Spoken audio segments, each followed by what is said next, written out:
بسم الله الرحمن الرحيم. الحمد لله نحمده ونستعينه ونستغفره ونؤمن به ونتوكل عليه ونعوذ بالله من شرور أنفسنا ومن سيئات أعمالنا. من يهده الله فلا مضل له ومن يضلله فلا هادي له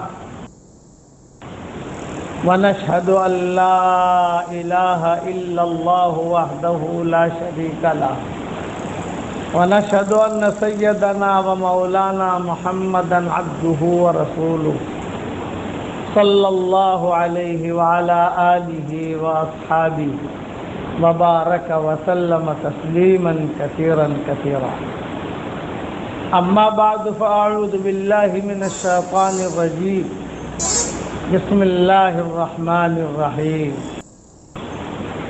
يا أيها الذين آمنوا كونوا أنصار الله كما قال عيسى ابن مريم للحواريين من أنصاري إلى الله قال الحواريون نحن أنصار الله فآمنت طائفة من بني إسرائيل وكفرت طائفة فأيدنا الذين آمنوا على عدوهم فأصبحوا ظاهرين. صدق اللہ العظیم. قابل احترام بھائیوں، دوستوں اور بزرگوں، اس دنیا میں جو بھی ہو رہا ہے وہ اللہ کر رہے ہیں. پیچھے جو ہوا وہ بھی اللہ نے کیا، اب جو ہو رہا ہے وہ بھی اللہ کرتے ہیں، اور آئندہ جو ہوگا وہ بھی اللہ ہی کریں گے. اللہ تعالیٰ ہر چیز پر قادر مطلق ہے. دنیا کی کسی چیز کی بھی اللہ کو ضرورت نہیں ہے، کرنے والے اللہ. یہ ہر نبی کی مشترک یہ دعوت تھی. قوم میں آ کر ایک ہی بات کہتے تھے کہ انی لکم ناصح امین، میں تمہیں نصیحت کرنے والا ہوں، امانت دار ہوں. یا قوم اعبدوا اللہ ما لکم من الہ غیرہ، اے قوم اللہ کی عبادت کرو، اس کے علاوہ کوئی بھی عبادت کے لائق نہیں ہے. جس نے بھی اس نبی کی بات مانی اللہ نے چمکا دیا، جس نے نہیں مانی اللہ نے اجاڑ دیا. یہی دعوت ہماری ہے ساری دنیا کے لیے کہ کرنے والے اللہ ہیں. اللہ کی بڑائی کو تسلیم کرو، اللہ سے بڑا کوئی نہیں. وَهُوَ الْقَاهِرُ فَوْقَ عِبَادِهِ وَهُوَ الْحَكِيمُ الْخَبِيرُ. وہی اپنے بندوں کے اوپر غالب ہے. سورج کا نظام، فرشتوں کا نظام، تاروں کا نظام، پہاڑوں کا نظام، سمندروں کا نظام، جانوروں کا نظام، انسانوں کا نظام، جناتوں کا نظام ایک اکیلا اللہ چلاتا ہے. کسی کی اسے مدد کی ضرورت نہیں ہے. پورا قرآن میں 3 باتیں اللہ تعالیٰ نے کھول کھول کے بیان کی ہے. پورے قرآن کا خلاصہ: توحید، رسالت اور آخرت. اللہ ایک ہے، یہ توحید آ گئی. رسالت، جو نبی ہے حضور صلی اللہ علیہ وسلم ان کو نبی مانو. اور آخرت، یہ اوجھل ہے، مرنا یقینی ہے. ابھی آخرت دکھائی نہیں دیتی لیکن آخرت آئے گی. انسان کو مرنا ہے، مرنے کے بعد پھر ایک دوسری دنیا میں جانا ہے، اور جانے کے بعد پھر اللہ کے سامنے کھڑا ہونا ہے. بالقدر خیرہ و شرہ من اللہ تعالی. مقدرات جو اللہ نے لکھے ہیں، تقدیر. ایک ہے تدبیر اور ایک ہے تقدیر. تو تدبیر کا تو اللہ نے ہمیں مکلف بنایا. اعقل و توکل، یہ تدبیر ہے. گھر کا دروازہ بند کر کے جاؤ، تالا لگاؤ. سفر کرنا ہے تو ٹکٹ لو. سردی ہے تو آپ جو ہے سردی سے بچنے کے کپڑے لو، یہ تدبیر ہے کہ آدمی کاروبار کرے تو دکان بھی کھولے، ڈھنگ سے جو ہے مال بیچے، یہ تدبیر ہے، یہ تو واجب بتائی، ضروری ہے کہ آدمی تدبیر اختیار کرے۔ لیکن تقدیر یہ اللہ کا ایسے سر الہی ہے جو حشر کے میدان میں بھی نہیں کھلے گا، صرف ایک ہی کہ بس جو ہے اس کو مان لو، بس آگے اس پر تقریر مت کرو۔ حضور صلی اللہ علیہ وسلم نے منع کیا، اس میں سوچو مت۔ تو فقہاء اور علماء نے لکھا ہے کہ تقدیر یہ اللہ کا ایسے سر الہی ہے کہ کوئی اسے سمجھا بھی نہیں سکتا، کوئی اسے سمجھ بھی نہیں سکتا۔ بس اللہ پر والقدر خیری و شری من اللہ تعالی۔ صحابی نے آ کر کہا کہ یہ ہوا، یہ مت کہو، یہ کہو قدر اللہ ما شاء وفعل، اللہ نے جو چاہا وہ ہوا، اللہ جو نہیں چاہتا وہ نہیں ہوتا۔ اس لیے ایمانیات والی جو بات ہے وہ بہت ضروری ہے۔ آج ہمارا ایمان کمزور ہے، ایمان پر تقریر کر لینا بہت آسان ہے، لیکن ایمان کو بنانا، اپنے اندر وہ جان پیدا کرنا۔ دکان یہ محتاج، دکان پر بیٹھنے والا عبداللہ یہ بھی محتاج۔ جب دو محتاج جمع ہوں گے تو ضرورت پوری نہیں ہوتی، ضرورت اور بڑھ جاتی ہے۔ اندھا اندھے سے گئے، چل تجھے راستہ دکھاؤں، تو تو خود اندھا ہے، مجھے کیا راستہ دکھائے گا؟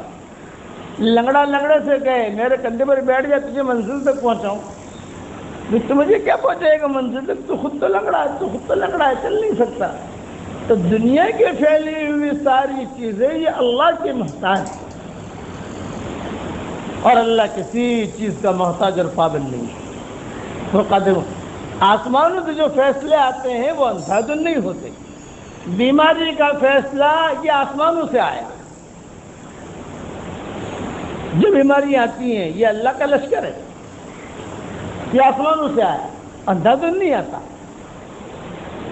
خوشگواری کے فیصلے یہ آسمانوں سے آتے ہیں، مناسب حالات کے فیصلے یہ آسمانوں سے آتے ہیں، نامناسب حالات کے فیصلے کے یہ آسمانوں سے آتے ہیں، بیماریوں کے فیصلے کے آسمانوں سے آتے ہیں۔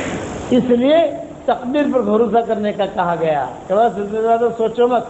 یہ جملہ یاد رکھنا، تقدیر یہ اللہ کا ایسا سر الہی ہے، پوشیدہ راز، پوشیدہ پاسورڈ ہوتا ہے نا، پاسورڈ، تو یہ اللہ کا پاسورڈ ہے پوشیدہ، جو اللہ ہی جانتا، کوئی نہیں جانتا، نبی بھی نہیں جانتا۔ کسی نبی پر بھی اللہ نے یہ چیز نہیں کھولی، حضور خاموش ہو گئے۔ حضور نے فرمایا بس اللہ پر بھروسہ کرو، اتنا جملہ کہہ دو، قدر اللہ ما شاء وفعل۔ موبائل کا پاسورڈ رکھتا ہے آدمی، اکیلا جانتا ہے، تو تقدیر تو صرف اللہ ہی جانتا ہے۔ اسی لیے قرآن شریف کے اندر آپ کو تقدیر کے بارے میں یا حدیثوں میں زیادہ تقریریں نہیں ملی گی۔ اتنا رضیت باللہ ربا وبالاسلام دینا وبمحمد صلی اللہ علیہ وسلم نبی، میں راضی ہوں، میرا اللہ مجھے اس حال میں رکھے، میں خوش ہوں۔ آج بھی چلتا ہے، اس حدیث شریف میں کیا آتا ہے؟ صبح کے وقت میں اگر کوئی آدمی ایک مرتبہ سے اتنا پڑھ لے، یہ دعا جو میں نے پڑھی، رضیت باللہ ربا وبالاسلام دینا وبمحمد صلی اللہ علیہ وسلم رسولا و نبیا، ایک مرتبہ۔ دوسری حدیث میں 3 مرتبہ پڑھنا آتا ہے، لیکن ایک حدیث میں یہ ہے کہ ایک مرتبہ پڑھ لے تو حضور صلی اللہ علیہ وسلم فرماتے ہیں حشر کے میدان میں ذمہ دار ہوں، اس کا ہاتھ پکڑ کے جنت میں داخل کرا دوں گا۔ کیوں؟ کہ یہ اللہ کے معاملات پر خوش ہے، اللہ نے مجھے اس حال میں رکھا، میں خوش ہوں کہ شکوہ شکایت سے پریشانیاں دور نہیں ہوتی۔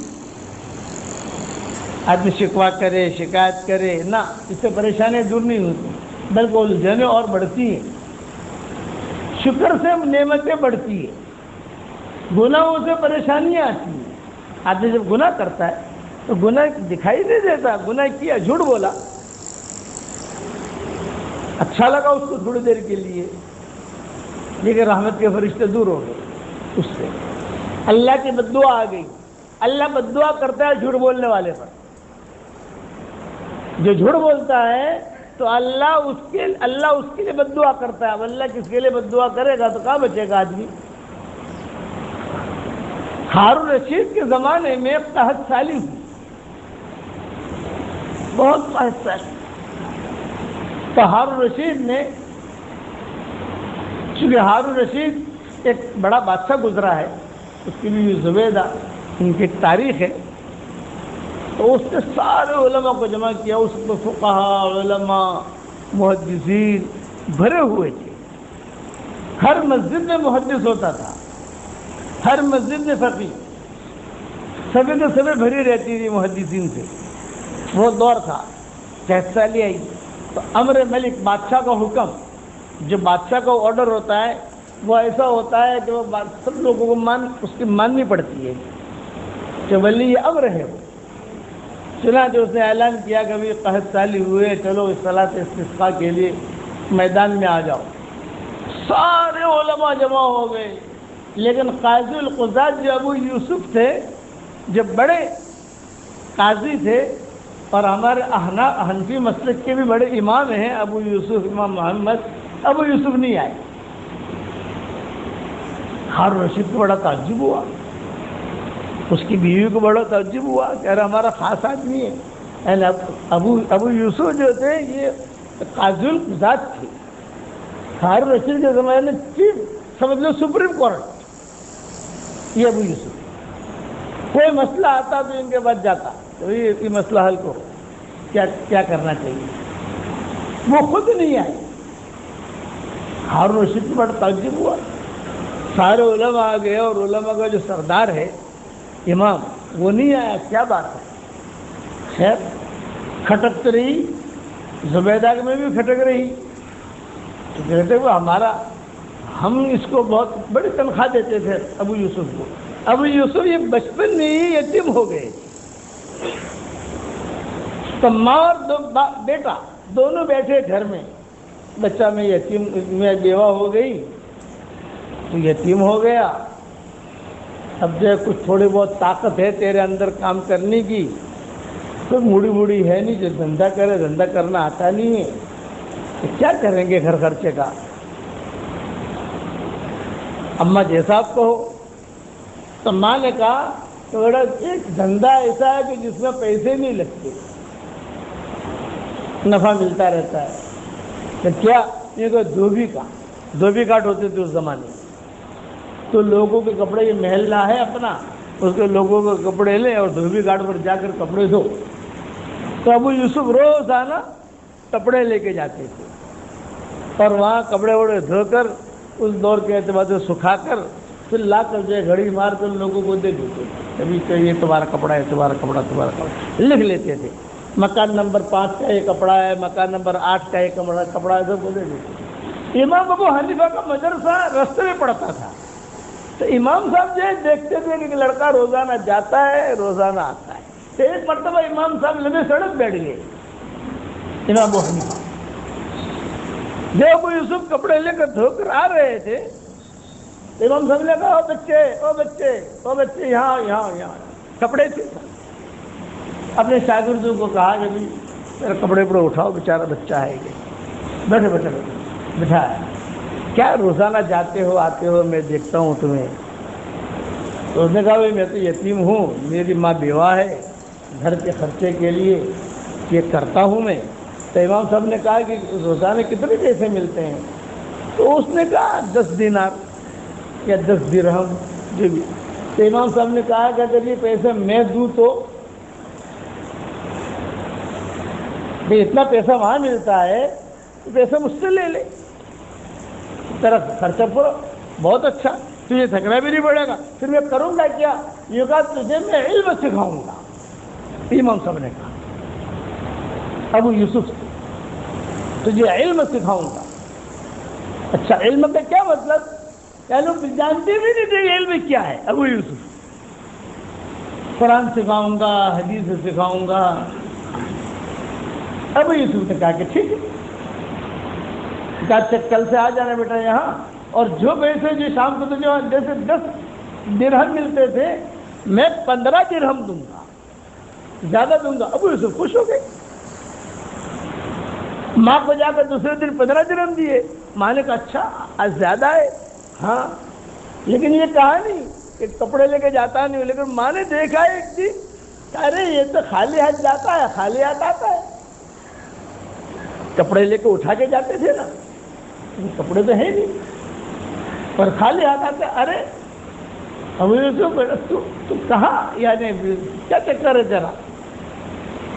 ماں آپ کو تو پیسے سے مطلب ہے۔ ارے نہیں، فن بھی تو سیکھنا چاہیے، پیسہ کمانے کا فن۔ ماں نے کہا پیسہ کمانے کا فن۔ لوگوں نے کہا یہ مولوی کے چکر میں پڑ گیا ہے تیرا لڑکا، فتنہ کرانے والے ہر دور میں ہوتے ہیں۔ کون سا مولوی؟ یہ تو ابو حنیفہ۔ اچھا ابو حنیفہ کے چکر میں پڑ گیا۔ ابو حنیفہ کا نام ابو حنیفہ تھا لیکن ان کے مزاج میں حنفیت تھے، حنیف طبیعت کے تھے، سلیم الفطرت تھے، ملت ابراہیم حنیفہ، یہ حنیف سے ہے یہ چیز، یعنی ان کے لڑکے کا نام تھا یا ان کے لڑکی کا نام تھا، یا ان کے مزاج کے اندر بہت ہی سلیم الفطرت مزاج تھے، تو کہتے تھے کہ بھی ابو سلیم، جیسے قلب سلیم کہتے کہ اللہ قلب سلیم دے مجھے۔ تو ابو حنیفہ یہ معروف تھے لوگوں میں، مالدار بھی تھے۔ تو ماں نے جو ابو یوسف کا پیچھا کیا، یہ تو کپڑے وپڑے دے لیے نہیں، یہ تو سیدھے گئے۔ تو ماں بھی پیچھے پیچھے پیچھے پیچھے گئی، اور ماں نے دیکھا کہ یہ تو سب علماء، امام ظفر، امام محمد، یہ وہ سب بیٹھے ہوئے ہیں، اور یہ بھی جا کے بیٹھ گئے ابو یوسف۔ اب ماں نے جو ہے امام حنیفہ کو سب کے سامنے لتاڑنا شروع کیا، میرے بیٹے کو بگاڑ رہا ہے تو ایسا تو ایسا۔ ابو حنیفہ بالکل خاموش رہے۔ ان کے مجلس میں بڑے بڑے پولیس افسران آتے تھے، امام ابو حنیفہ کے مجلس کے اندر حکومت کے لوگ آتے تھے۔ تو ماں نے کہا کہ میرے بیٹے کو بگاڑ رہا ہے، یہ وہ ہے، تو نے اس کا دھندا چھڑوا دیا۔ تو ابو حنیفہ نے کہا کہ امی میں کل آپ کے گھر پر آؤں گا۔ ارے میرے گھر میں مت آنا، میرے گھر میں مت آنا، جو جواب دینا ہے یہی جواب دے دے۔ ابو یوسف بھی بیٹھے ہیں، امام ابو حنیفہ بھی ہیں، لوگ بھی ہیں۔ تو پھر امام ابو حنیفہ نے جوش میں آ کر کہا کہ تمہارے بیٹے کو پیسے تو مل جاتے ہیں نا؟ ارے پیسہ نہیں، مجھے تو فن، کل جا کے بڑا دھوبی بنے، مالدار بنے۔ تو امام ابو حنیفہ نے کہا میں تیرے بیٹے کو ایسا ہنر سکھا رہا ہوں کہ روزانہ دوپہر کے وقت میں اس کے گھر میں فالودہ آئے گا، روزانہ دوپہر میں فالودہ کیے گا۔ یہ مثال ہوتی ہے، لڑکی کی منگنی کرنی ہے تو کہتے تھے کہ دیکھ ہمارے گھر میں روزانہ فالودہ بنتا ہے دوپہر کے وقت میں، رات کے وقت میں نہیں۔ یہ جملہ یاد رکھنا، دوپہر کے وقت میں فالودہ پینا یہ بڑی چیز ہوتی ہے اس دور کے اندر، یعنی وہ ٹاپ 1 شمار ہوتا تھا۔ ہمارے گھر میں روزانہ دوپہر کے وقت میں فالودہ بنتا ہے، وہ آدمی ایک معیار کا ہوتا تھا۔ تیرا بیٹا روزانہ دوپہر کے وقت میں فالودہ پیے گا، میں ایسا فن سکھا رہا ہوں۔ تو ماں نے کہا کہ چل سکھا، اجازت دے دی ماں نے۔ اے ابو یوسف بنے، چلتے چلتے چلتے چلتے چلتے چلتے ہارون رشید کے خاص معتمد بنے اے ابو یوسف۔ تو روزانہ دوپہر کے وقت میں ہارون رشید کے گھر سے فالودہ آتا تھا ان کے لیے۔ تو ماں کو کہتے تھے ماں فالودہ، میرے استاد کی بات پوری ہو گئی، ماں فالودہ، میرے استاد کی بات پوری ہو گئی۔ تو ماں روتی تھی کہ رحم اللہ، اللہ رحم کرے اس آدمی پر، کیسا کیسا سکھایا۔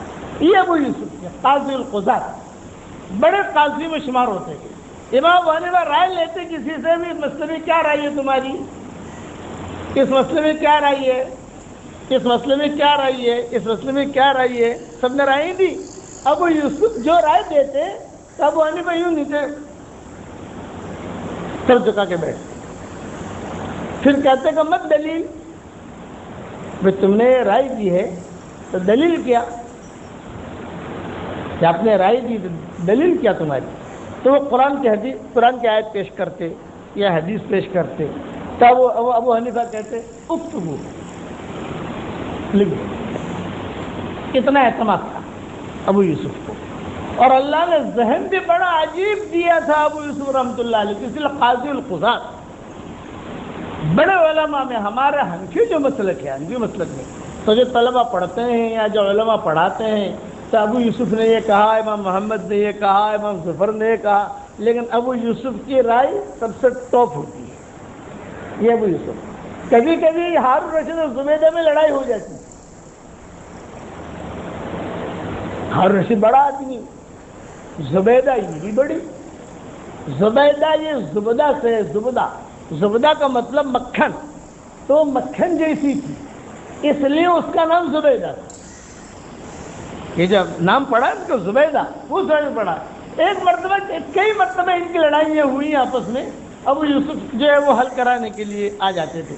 ایک مرتبہ ہارون رشید نے غصے میں آ کر کہا، میری حکومت سے میں جتنے چیز کا مالک ہوں۔ اب ہارون رشید کی حکومت بہت پھیلی ہوئی تھی، بہت پھیلی ہوئی تھی کافی۔ آج کی رات میری سلطنت میں تو نے اگر گزاری، جو میری سلطنت ہے، تو تجھے 3 طلاق، نکل یہاں سے، میری سلطنت میں آج کی رات مت گزارنا۔ اب یہ جملہ کہا تو زبیدہ بھی پریشان، سارے کے سارے پریشان، سارے ملک میں ہوا مچ گیا کہ ارے آج ہارون رشید غصہ ہوا ہے اور یہ جملے کہہ دیے اس نے کہ آج کی رات میری سلطنت میں تو نے، اچھا سلطنت کو چھوڑ کر بارڈر پار کر کے ایک اور زمانہ ہوائی جہاز تو بھی نہیں، ہوائی جہاز بھی اگر ہوتا تو بھی اتنے لمبے سے اس کی تو تاشکند صبر تمکن حکومت پھیلی ہوئی تھی۔ ہارون رشید کو جب ہوش آیا، زبیدہ بیٹھی ہوئی رو رہی، کیا ہوا بھائی؟ سب لوگ آ گئے، یہ کہا یہ پتہ نہیں کیا موڑ میں تھا آج، اور یہ جملہ کہہ دیا، اب اس کی سلطنت تو ساری دنیا میں، کہاں میں کہاں جاؤں؟ ابو یوسف کو بلایا، یہ کہا ابا کہتی تھی یہ زبیدہ، یہ کہا ابا یہ ہے۔ ہارون رشید کو بھی تھوڑا ہوش آیا کہ ارے بھائی جو میں نے کیا کہہ دیا۔ اس لیے آدمیوں کو کبھی غصہ آئے نا تو آدمی اپنا کمرہ بدل لے، بیوی اس پر کبھی غصہ آیا لڑنا نہیں، کمرہ بدل لو، اور اگر بہت انبن ہو رہی ہے تو آپ بیوی بن جاؤ، اس کو شوہر بنا دو، اس سے آسان اس کو کوئی نہیں۔ آپ بیوی بن جائیے، اس کو شوہر بنا دیجیے، اس کی بات مان لیجیے، گھر ٹوٹے گا نہیں۔ ابھی زمانے میں تو ابو یوسف ہے نہیں کہ ابا جان یہ کہا بیٹا فکر مت کر، طلاق نہیں ہوگی۔ اور ابا کیسے نہیں ہوگی؟ تو فکر مت کر، طلاق نہیں ہوگی۔ اب بڑے بڑے حکام، بڑے بڑے علماء اس دور میں تو سب چودھری تھے، وہ دور ہی تھا علم کا، اور بھی بغداد کوفہ یہ مرکز تھا، علم کا گہوارہ تھا۔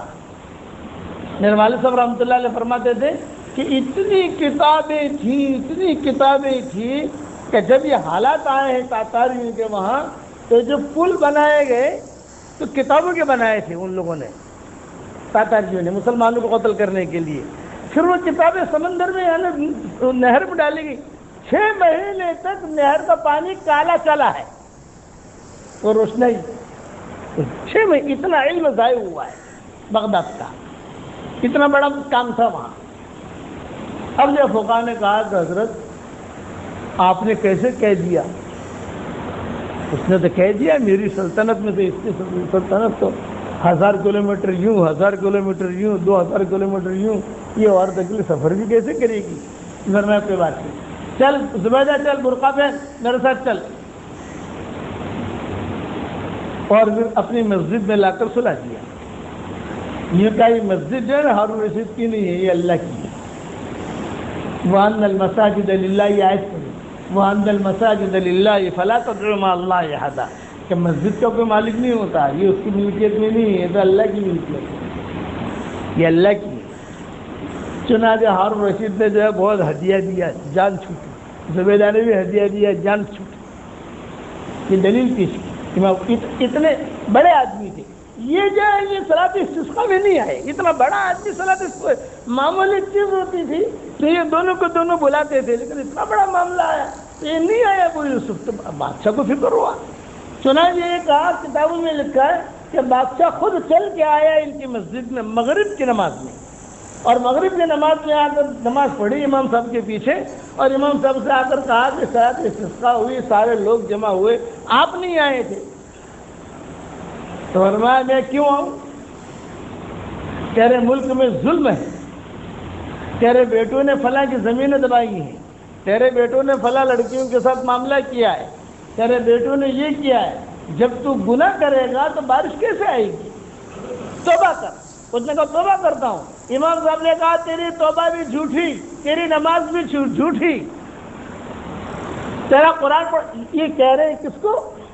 بادشاہ کو، تیری توبہ بھی جھوٹی، تیری نماز بھی جھوٹی، تو جھوٹی نماز پڑھ رہا ہے، اللہ کو دھوکہ دے رہا ہے، توبہ کر رہا ہے لیکن توبہ نہیں کرتا، بعد میں وہی گناہ کرتے، بولا تیرے شہزادوں کو۔ چنانچہ اس نے آرڈر کیا، سب شہزادوں کو بلایا کہ تم نے کس کی زمین پر قبضہ کیا، کسی نے 100 کلومیٹر قبضہ کیا تھا، کسی سب کو بلا کر سب کو دلوایا، کہا کہ اب توبہ کر، اللہ سے سچی توبہ کر، بارش آئے گی، اللہ تعالیٰ کسی پر ظلم نہیں کرتا۔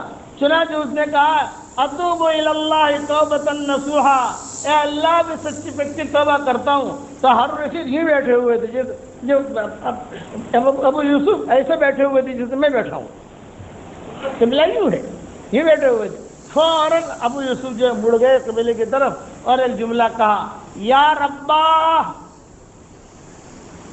یا ربا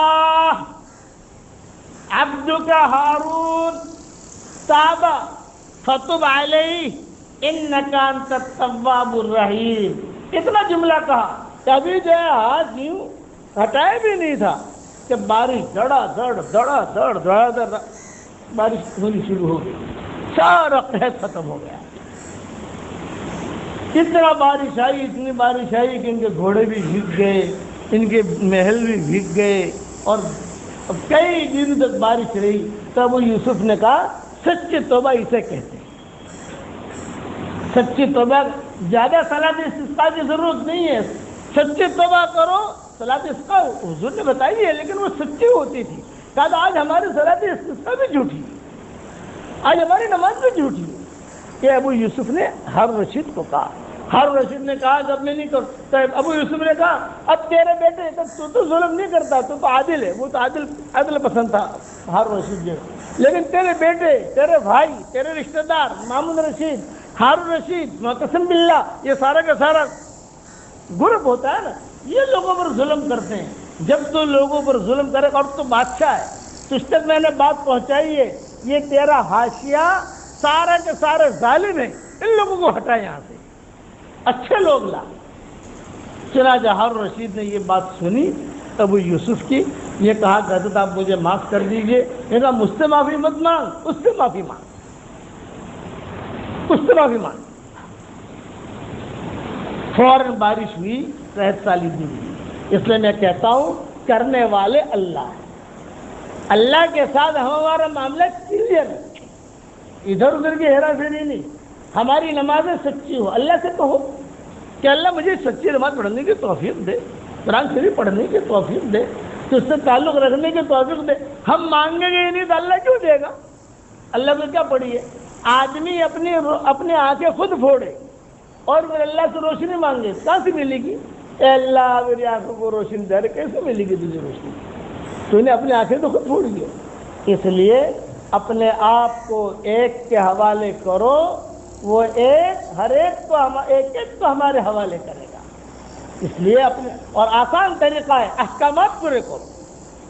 احکامات کا کوئی بدل نہیں ہے تو چلو نماز بعد میں پڑھ لیں گے، نہ نہ نہ نہ، جو احکامات ہے اسے آتے پورا کرنے کی کوشش ہے۔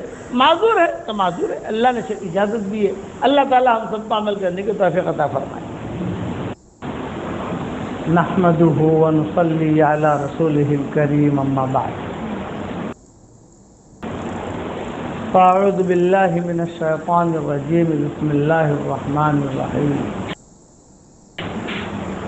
وما كان الله ليعذبهم وأنت فيهم وما كان الله معذبهم وهم يستغفرون۔ صدق اللہ العظیم۔ قابل احترام بھائیوں، دوست اور بزرگوں، اللہ تعالیٰ جس سے محبت کرتا ہے اس سے اپنے دین کا کام لیتا ہے اور اسے دین پر چلنے کی توفیق دیتا ہے۔ دو باتیں ہیں، ایک یہ ہے کہ دین کا کام کرنا اور ایک یہ ہے کہ دین پر چلنا، یہ دونوں لازم ملزوم ہیں۔ ایک آدمی دین کا کام بہت کر رہا ہے لیکن خود دیندار نہیں ہے تو منزل تک نہیں پہنچے گا، اور ایک آدمی خود دیندار ہے لیکن دین کا کام نہیں کر رہا، دین پھیلانے کی کوشش نہیں کر رہا ہے تو یہ بھی منزل تک نہیں پہنچے گا۔ یہ دونوں لازم ملزوم ہیں، دین کا کام کرے اور دین پر چلے۔ اس کو کہتے ہیں وَمَنْ أَحْسَنُ قَوْلًا مِّمَّنْ دَعَا إِلَى اللَّهِ وَعَمِلَ صَالِحًا۔ خود دیندار ہو اور دین کا کام کرے تو یہ آدمی آہستہ آہستہ آہستہ آہستہ اللہ کے رحمت کے سائے میں داخل ہو جائے گا، اللہ اس کو اپنے سائے میں لے جائے گا۔ اس لیے دونوں لازم ملزوم ہیں۔ یہود نصارہ جو ختم ہوئے ہیں تو ان کے احبار اور رہبان جو تھے وہ بڑی لمبی چوڑی تقریریں کرتے تھے لیکن ان کی زندگی میں دین نہیں تھا، تو وہ پوری کی پوری قومی ہلاک ہو گئی۔ ہلاک کیا ہوئی کہ اللہ تعالیٰ کی رحمت سے دور ہو گئی۔ حضور اکرم صلی اللہ علیہ وسلم نے حدیثوں کے اندر اس کو واضح کیا، صحابہ کو بتایا کہ خود دین پر بھی چلو اور دین کا کام بھی کرو۔ اب جب یہ دو کام کریں گے تو کبھی اچھے حالات آئیں گے، کبھی نامناسب حالات آئیں گے۔ یہ نہیں ہے کہ ہم دین کا کام کریں گے، دین پر چلیں گے تو ہر وقت آدمی مالدار بنے گا، یہ نہیں کہ آدمی دین کا کام کرے گا اور دین پر چلے گا بھی تو بھی جو ہے ہر وقت اس کے پاس پیسے بہت آئیں گے، یہ نہیں۔ سرا درا یہ دو جملے حدیثوں میں آتے ہیں، سرا درا، کبھی اچھے حالات آئیں گے کبھی نامناسب حالات آئیں گے۔ مصعب بن عمیر نے دین کا کام کیا، دین پر چلے، دونوں کام کیا۔ مکہ مکرمہ کے اندر بہت بڑے مالدار تھے، مدینہ منورہ میں اگر فقیر ہو گئے، اتنے فقیر ہوئے مصعب بن عمیر کے کفن کے لیے کفن کا کپڑا بھی نہیں، اور مکہ مکرمہ میں اتنے مالدار تھے کہ مکہ میں جو عطر آتا تھا تو جو یمن سے عطر آتے تھے اس زمانے میں، ہمارے ہندوستان میں بھی عطر بنتے تھے لیکن مکہ میں اس وقت میں یمن سے عطر آتے تھے، تو چھوٹا سا شہر اور چھوٹا سا گاؤں ہوتا تھا مکہ مکرمہ، تو سب سے پہلے تاجر مصعب بن عمیر کی ماں کے پاس جاتے تھے، بھئی یہ لوٹ ہے، کتنا ہے؟ اتنا ہے۔ وہ مصعب بن عمیر کے والدہ جو ہے وہ خرید لیتی تھی میرے بیٹے مصعب کے لیے، کتنا مال تھا مصعب بن عمیر کے والدہ کے پاس، ان کے پاس۔ یہ مکی زندگی، اور جب کام کیا تو کیا ہوا کہ مدنی زندگی کے اندر آ کر ایک دم فقیر ہو گئے، کچھ نہیں، کہ ان کے لیے کفن کے لیے کپڑا بھی نہیں ہے اور شہید ہو گئے۔ میرے والد صاحب رحمۃ اللہ علیہ فرماتے تھے کہ بیٹا سرا درا یاد رکھنا، دین پر چلے گا آدمی، دین کا کام کرے گا تو سرا کا مطلب یہ ہے کہ اچھے حالات، اور درا کا مطلب یہ ہے کہ نامناسب حالات یہ آئیں گے۔ عبد الرحمن ابن عوف مکہ مکرمہ کے اندر فقیر، کچھ بھی نہیں، اور مدینہ منورہ آ کر ماشاء اللہ اللہ نے ریل پل کر دی، سونے کے مالک ہو گئے۔ سب سے زیادہ سونا عبد الرحمن ابن عوف کے پاس ہوتا تھا۔ اتنی برکت دی اللہ نے، اتنی برکت دی، خود کہتے تھے مسجد نبوی میں رہتا تھا اور باہر قضاء حاجت کے لیے نکلتا تو باندیاں اور غلام یہ سب کھڑے رہتے، کہتے کہ حضرت بہت بڑا قافلہ آیا ہے شام سے اس وقت میں تجارت کے قافلے آتے تھے، تجارت کے قافلے جو ہے وہ شام سے لوگ جو ایران سے لے کے نکلتے تھے، ایران تک جاتے تھے یہ عرب اپنے اونٹوں پر اس پر اور ایران، ترکیہ، افغانستان کا کچھ حصہ، یہ آج کے اعتبار سے سمجھا رہا ہوں، اور پھر یہ شام، پھر جارڈن، تب یہ سب جگہ دھندا کرتے کرتے کرتے کرتے مدینہ منورہ پہنچتے تھے. تو مدینہ منورہ میں یہود بہت ہوتے تھے، یہ لوگ جو ہے لوٹ کا لوٹ خرید لیتے تھے. عبد الرحمن ابن عوف بھی اسی کیٹیگری پر آ گئے تھے، ٹاپ 1. دیکھو ٹاپ 1 ٹاپ 2، یہ عبد الرحمن ابن عوف اسی کیٹیگری پر آ گئے تھے. کہتے تھے باہر نکل کر جو ہے وہ باندیاں پوچھتے کہ اتنے ہزار اونٹ آئے ہیں اور اتنی ہزار باندیاں ہیں، اتنے ہزار غلام ہیں. تو عبد الرحمن ابن عوف کہتے ہیں کہ میں آتا ہوں، جاتا ہوں، میں اپنے حاجت وغیرہ سے فارغ ہوتا ہے، وضو وغیرہ کر کے مسجد نبی میں داخل ہوتا ہے، یہ لوگ انتظار کرتے ہیں. ہاں کیا کریں ہم لوگ؟ فرمایا خرید لو. اچھا پیمنٹ کہاں سے لیں؟ فلاں بیوی کے پاس جھولے کے اندر سونا رکھا ہوا ہے. 4 بیویاں تھیں، چاروں کے پاس الگ الگ جھولے ہوتے تھے سونے کے. فلاں بیوی کے پاس جھولے میں سونا رکھا ہے، اس سے جو ہے پیمنٹ کر دو. یہ ہو گیا. اچھا اب 8 گھنٹے کے بعد، 10 گھنٹے کے بعد، 12 گھنٹے کے بعد عبد الرحمن ابن عوف باہر نکلتے پھر سے. یہ لوگ پھر سے کھڑے ہیں. بھائی کیوں کھڑے ہو؟ بولا تو ہم نے وہ جو ہے وہ خرید بھی لیا اور بیچ بھی دیا، یہودیوں نے خرید لیا سارا مال اور نفع ہوا، اتنا نفع ہوا. بولے وہی بیوی کے پاس جمع کرا دو. یہ تھے عبد الرحمن ابن عوف. اللہ نے اتنا دیا عبد الرحمن ابن عوف رضی اللہ تعالیٰ عنہ کو. سابق الایمان حضور نے کہا، اتنا بڑا مالدار آدمی ہے اور سابق الایمان حضور کہہ رہے ہیں کہ ایمان کا سچا ہے. یعنی حضور کسی کو سابق الایمان کہہ دے وہ تو مہر لگ گئی نا کہ آدمی پکا ہے. جب حضور صلی اللہ علیہ وسلم کا انتقال کا وقت قریب آیا تو ام سلمہ مائیں سب بہنیں بیٹھی ہوئی تھی. حضور صلی اللہ علیہ وسلم اپنے انتقال سے پہلے صدیق اکبر سے کہا کہ میری خواہش ہے، میری ایک تمنا ہے. جیسے آدمی دنیا سے جانے سے پہلے اپنے خواہش کا اظہار کرتا ہے، میری ایک تمنا ہے. عبد الرحمن صدیق اکبر نے کہا کہ بتائیے آپ کی کیا خواہش، کیا تمنا ہے؟ لیکن میری تمنا یہ ہے کہ مجھے احد والوں کے پاس لے چلو. آپ لوگ طبیعت خراب تھی آپ کی، چل نہیں سکتے تھے. حضور صلی اللہ علیہ وسلم بخار رہتا تھا، سر میں درد، بدن بھاری، جادو کا بھی اثر ہو گیا تھا. زینب نے جو زہر دیا تھا اس کا اثر اب شروع ہوا تھا. خیبر میں جو یہودیہ تھی تو اس کا اثر اب شروع ہوا تھا. تو یہ حالات سے بھول جاتے تھے، کھایا ہے نہیں کھایا، کہاں بیٹھا ہوں. اسی لیے حضور نے دعا مانگی کہ اللہ ایسے بڑھاپے سے میری حفاظت کر کہ میں خود اپنے آپ کو نہ پہچان سکوں. یہ دعا مانگی حضور نے، بھول جاتے تھے. یہ حالت حضور صلی اللہ علیہ وسلم کی آخری عمر میں ہو گئی تھی. تو صدیق اکبر آئے تو صدیق اکبر سے کہا کہ آج میرا ارادہ ہے کہ تھوڑا میں آج یا کل جب بھی فرصت ملے مجھے وہاں لے چلو. اچھا اس دور کے اندر ایک مسئلہ تھا ملک غسان کا. غسان ایک بادشاہ تھا، وہ اعلان کر رہا تھا میں مدینہ کو تہس نہس کروں گا، میں مدینہ کو تہس نہس کروں گا. تو وہ ڈراؤنی خبریں آتی تھیں، اس کا قافلہ شاید یہاں سے آ جائے گا یا یہاں سے آ جائیں گے، یہاں سے آئیں گے. تو مدینہ والے ویسے تو چوکنا تھے کہ کبھی آ نہ جانے تھے. اس میں یہ لوگ تھوڑے مشغول بھی تھے ذہنی اعتبار سے کہ کبھی بھی آ کر حملہ کر سکتا ہے یہ آدمی. ملک غسان یہ معروف تھا، اس کی تاریخ سنائیں گے انشاءاللہ کبھی. یہ سارے معاملات بھی تھے اور یہاں حضور صلی اللہ علیہ وسلم کی طبیعت خراب تھی. تو حضور صلی اللہ علیہ وسلم نے کہا کہ مجھے احد والوں کے پاس لے چلو. حضور صلی اللہ علیہ وسلم کو لے گئے صحابہ، سارے صحابہ ساتھ گئے اور وہاں جا کر احد والوں کو سلام کیا.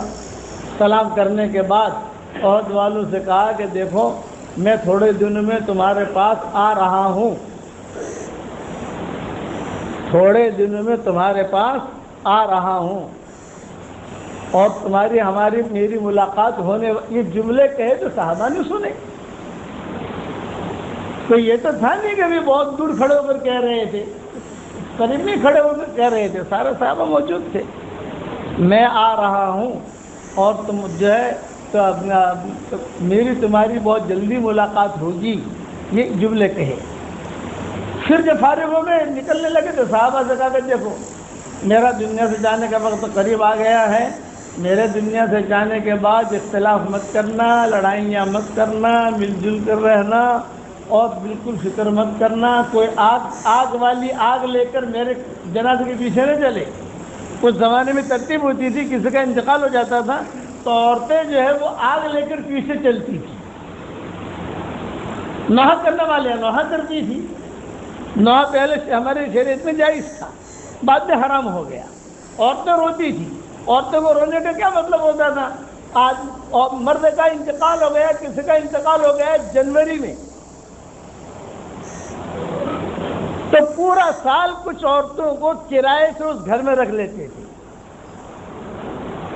جنوری 2021 میں انتقال ہوا تو جنوری 2022 تک 10-15 عورتوں کو اس کرائے پہ اپنے گھر میں رکھ لیتے تھے۔ پورا سال ہمارے یہاں رہو گے، کیوں؟ دور دور سے لوگ آئیں گے تعزیت کے لیے، بڑا آدمی تھا، کوئی 1 مہینے میں پہنچے گا، کوئی 2 مہینے میں پہنچے گا، تو روئے گا کون؟ تو تمہیں رونا ہے۔ تو اچھے خاصا پان بنا رہی ہے، اچھے خاصا چائے بنا رہی ہے، اچھے خاصا کھانا کھا رہی ہے، اچھے خاصے کپڑے بن رہی ہیں، اور وہ لوگ آ گئے طاقت والے اور سارا چھوڑ چھاڑ، ارے واہ شمسا، واہ قمرا، واہ نورا، ارے وہ تو سورج جیسا تھا، وہ تو چاند جیسا تھا، رونا شروع کر دیا۔ یہ عربوں کی عادت تھی، ہمارے ہندوستان میں عادت نہیں، یہ عربوں کا معاشرہ تھا۔ خود اسے دیکھتے تھے، پہلے کہہ رہی ہیں یہ تو عجیب عادت ہے ان لوگوں کی، 1 سال 6 مہینہ وہ کرائے پہ رہتی تھی، وہ کھانا کھلاتے پلاتے ان کو، ان کا کام یہ ہوتا کوئی تعزیت والا آوے تو زور زور سے رونا، اچھے خاصے ہنس رہی ہے، اور دیکھا کہ کوئی آیا تو ان کا موڈ بدل دیتی تھی۔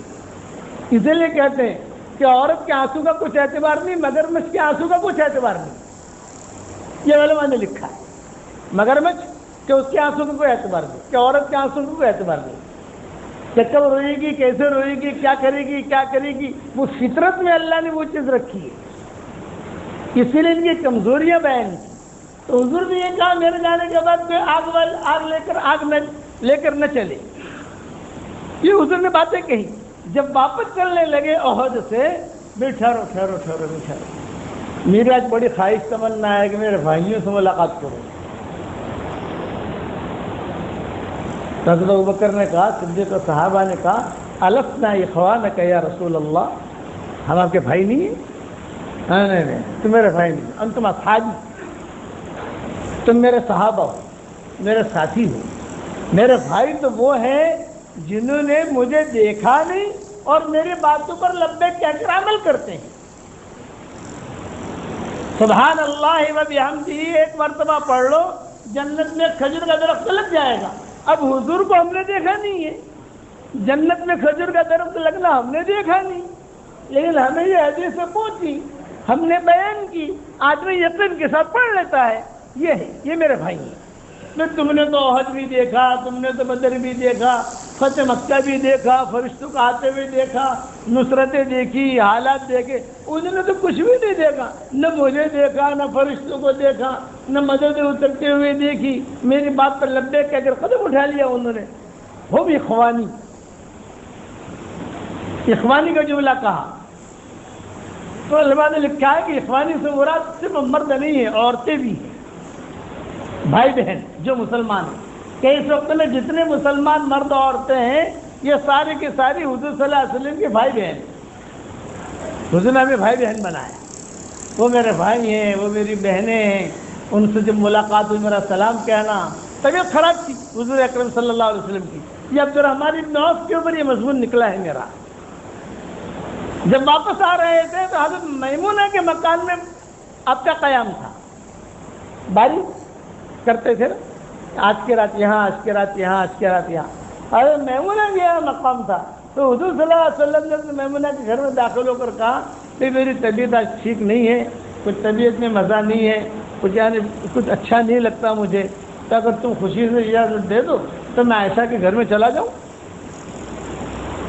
اور تم ساری جتنی بیٹھی ہو مائیں تھی کہ تم جتنی بیٹھی ہوئی مجھے اجازت دو، مجھے عائشہ کے گھر میں زیادہ سکون ملتا ہے، میری تیمارداری بھی کر لیتی ہے، تو یہ مجھے وہاں آرام ہے اس وقت میں۔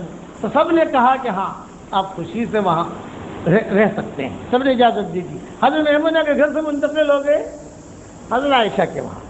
اب چلو حضرت عائشہ کے وہاں منتقل ہو گئے، اب جائے ماؤں نے دیکھا ہے کہ پرور ماشا پرور تولا ہے، طبیعت ٹھیک نہیں ہے۔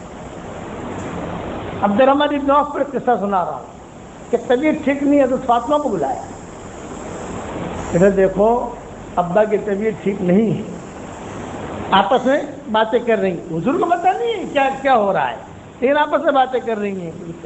تب فاطمہ آ کر بیٹھی، ابا کیسی طبیعت ہے؟ یہ تو اچھی الحمدللہ۔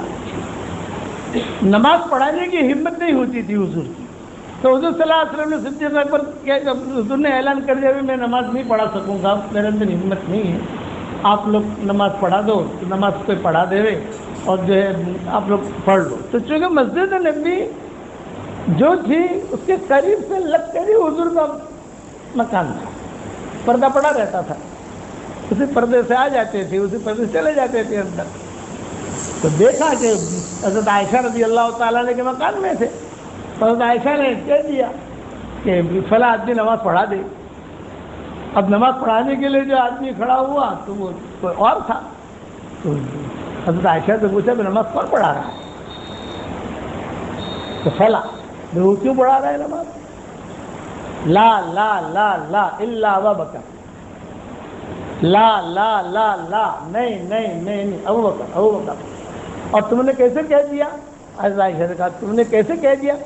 میرے بغیر کچھ حضرت میرے ابا جو ہے وہ جگہ پر کھڑے رہ کر یعنی برداشت نہیں کر سکتے تھے، اس لیے میں نے کہا نہیں نہیں نہیں ابو بکر پڑھائے گا، ابو بکر پڑھائے گا، اس سے کی فضیلت معلوم ہوتی ہے۔ صدیق اکبر کہ لا لا لا الا ابا بکر۔ اب آپ کی طبیعت خراب تھی تو عائشہ جو ہے خمیرے کھلاتی تھی، ساری دنیا سے خمیرے پہنچتے تھے، جو بھی آدمی آتا حضرت یہ دوا استعمال کرے۔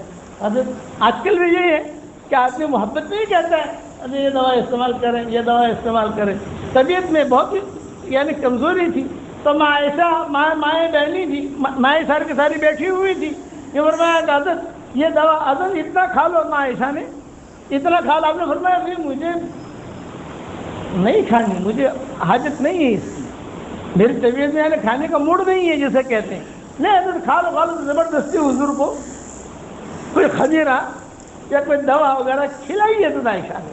اب حضور صلی اللہ علیہ وسلم نے اکراماً کھا لی۔ کھانے کے بعد جب طبیعت تھوڑی سی سنبھلی، صحابہ بلاؤ، سب کو بلاؤ، کہاں ہے؟ ساری بیٹھی ہوئی تھی۔ بھائی مجھے جب یہ دوا پسند نہیں تھی تم نے کیوں کھلائی؟ چلو تم سب کھاؤ یہ دوا،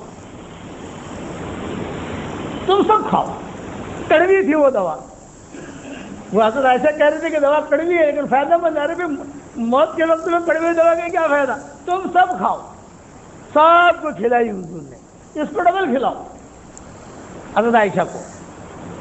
اب ہو گیا، اب یہاں سوال کیا ام سلمان نے، یا ابو بکر عبد الرحمن ابن عوف کا کہتا ہوں نا، وہ یہاں سوال کیا ام سلمان نے، اور ام سلمان نے کہا کہ حضرت آپ کی طبیعت جو ہے وہ ٹھیک نہیں ہے، دنیا سے تشریف لے جا رہے ہیں اور کچھ حالات ٹھیک نہیں لگ رہے، تو آپ کے دنیا سے جانے کے بعد ہمارے گھر خرچے کا کیا ہوگا؟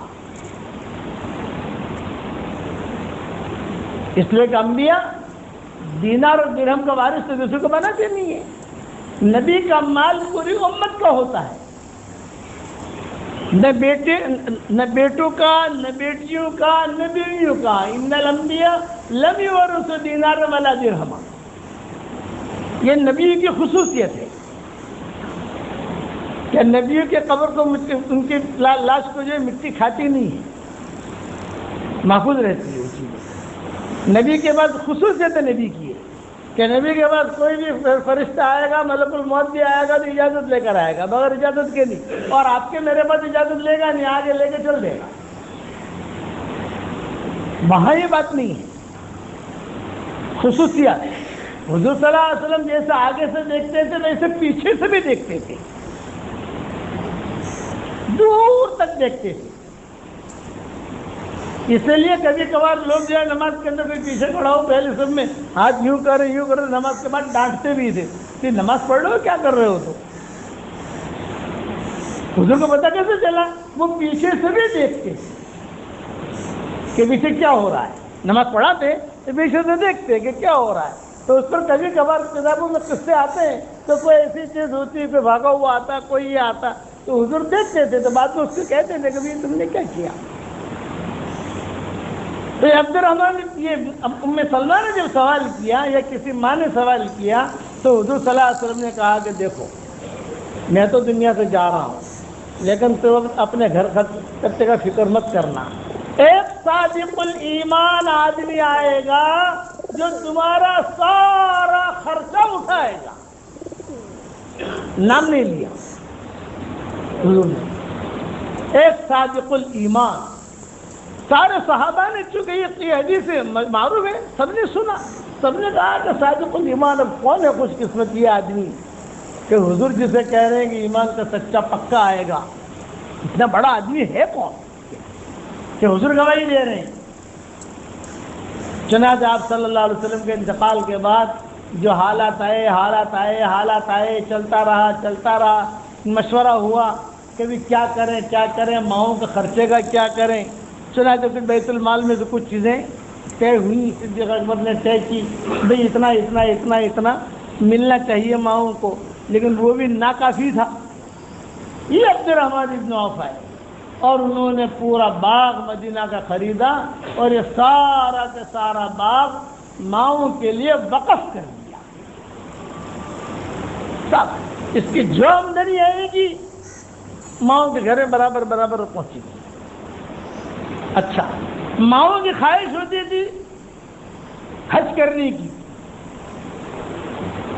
حضرت عمر تھوڑے سے آگے پیچھے ہوتے تھے کہ انہوں نے حج تو کر لیا ہے، اب عورتوں کو حج میں لے جانا، یعنی حج تو جو ہے عورتوں کا جہاد ہے۔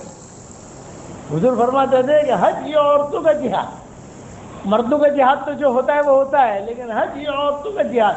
اس زمانے میں کہا تھا، اس زمانے میں تو لمبا جہاد ہو گیا حج۔ آپ فرماتے تھے کہ یہ عورتوں کا جہاد ہے، تو حضرت عائشہ بہت ناراض ہو گئی، آپ کون ہیں ہم کو روکنے والے حج سے؟ یا آپ کون ہیں ہم کو حج سے روکنے والے؟ ہم جائیں گی حج میں، اور بیت المال میں سے اگر ہماری ٹکٹ نہیں ملے گی، ٹکٹ میں سمجھا رہا ہوں، بیت المال میں سے ہمارا خرچہ نہیں ملے گا، تب عبد الرحمن ابن عوف کھڑے ہوئے، سارا خرچہ میں کروں گا۔ یہ عبد الرحمن ابن عوف سارا مال، انہوں نے اپنا مال یعنی جو باغ لیا تھا وہ باغ انہوں نے وقف کیا، اور وقف کرنے کے بعد خوب خدمت کی ماؤں کی، بیت المال میں سے ہی ملتا تھا، وہاں سے بھی آتا تھا، جھولے بھر کر جو ہے نا درہم دینار آتے تھے۔ کھجوریں بہت بکتی تھی، مدینہ منورہ کی مین آمدنی جو ہے وہ کھجوریں ہیں، بہت بکتی تھی کھجوریں، یہود لیتے تھے کھجوریں عبد الرحمن ابن عوف کے باغ کی۔ اچھا، ان کے باغ کی کھجوریں بھی بہت اچھی ہوتی تھی کہ اللہ نے برکت رکھی تھی، جیسے انس بن مالک کے باغ میں اللہ نے برکت رکھی، ویسے ان کے باغ میں برکت رکھی تھی۔ عبد الرحمن ابن عوف کا پوتا تھا، یہ گرتا پڑتا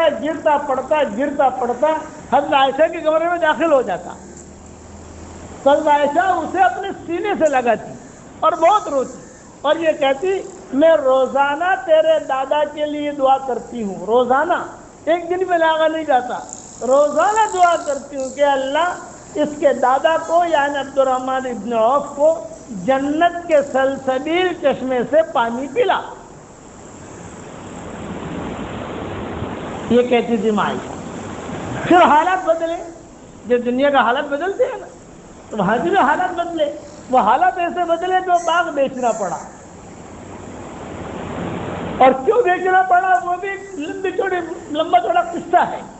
یہودیوں کے ساتھ معاملہ گڑبڑ ہوا، خیر یہود تک چلے گئے تھے، لیکن وہ وہاں بیٹھے بھی سمجھ گئے آپ لوگ، وہ تو قسم نکل گئے تھے، بنو قریظہ، بنو نذیر، بنو قینقاع، یہ بڑے بڑے جتھے تھے ان کے وہاں، یہ سب نکل گئے، لیکن وہاں بیٹھے بھی اپنا حق جتاتے تھے، ابھی بھی اپنا حق جتاتے ہیں کہ خیبر ہمارا ہے، یعنی میں لکھا رکھا ہے کہ خیبر ہمارا ہے، لیکن جو کر کچھ نہیں سکتے، ان کا یہ کہ ہمیں خیبر تک پہنچنا ہے، کہ خیبر خیبر سارا یہودیوں کی کالونی تھی بہت بڑی ہو، مدینہ منورہ میں یہود تھے لیکن خیبر کے مقابلے میں کم۔ جب خیبر فتح ہوا تو حضور صلی اللہ علیہ وسلم نے کے پاس یہودی آئے، چونکہ حضور کے زمانے فتح ہوا تھا، تو حضور کے پاس آ کر کہا کہ حضرت اب تو آپ مالک ہو گئے، اب یہاں کے بادشاہ ہیں، یہاں کے بڑے، ہمیں ایک رعایت رکھیں، اتنے سالوں سے ہم خیبر میں رہتے آئے ہیں تو کم سے کم ہمیں یہاں سے نکالے نہیں، ہمیں یہاں رہنے دیں۔ تو آپ نے احسان کیا، نہیں تم رہو اور تم محنت کرو اپنے باغوں پر، زمین ہماری ہے تمہاری نہیں ہے، لیکن جو کماؤ اس میں سے اتنا تمہارا اتنا ہمارا، مدینہ کھجورے بھیج دو۔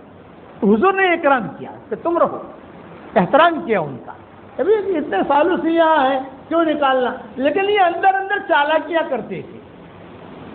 اتنے میں حضور کا انتقال ہو گیا، صدیق اکبر کا بھی انتقال ہو گیا۔ حضرت عمر نے اگر کہا کہ حضرت ان کو سنبھالنا پڑے گا، یہ یہودیوں کو خیبر سے نکالو، ان کو یہاں سے نہیں چاہیے۔ صدیق اکبر نے کہا حضور نے جب منع کیا، حضور نے جب ان کا احترام کیا تو اپنے کیوں چھیڑیں اس کو، سب نے جو چالاکیاں، حضرت عمر نے کہا چالاکی نہیں، یہ چالاکیاں کر کے آہستہ آہستہ مدینہ پر قبضہ کریں گے۔ تو جب ان کا زمانہ آیا حضرت عمر کا تو سب سے پہلے فیصلہ کیا، ان کو وہاں سے نکالا، اب تمہارے لیے یہاں کوئی جگہ نہیں ہے، تم لوگ جاؤ نہیں۔ اس کا دعویٰ کرتے ہیں کہ خیبر ہمارا ہے، حضرت عمر نے ہمیں نکالا۔ تو عبد الرحمن ابن عوف جو ہے ان کو حضور نے کہا کہ صادق الایمان ہے، تو عبد الرحمن ابن عوف نے آخر تک ماؤں کی خدمت کی۔ لیکن یہ توفیق کس کو ملتی ہے؟ جس کے دل میں خیر ہوتی ہے، خیر نہیں ہوگی تو اللہ توفیق نہیں دیتا۔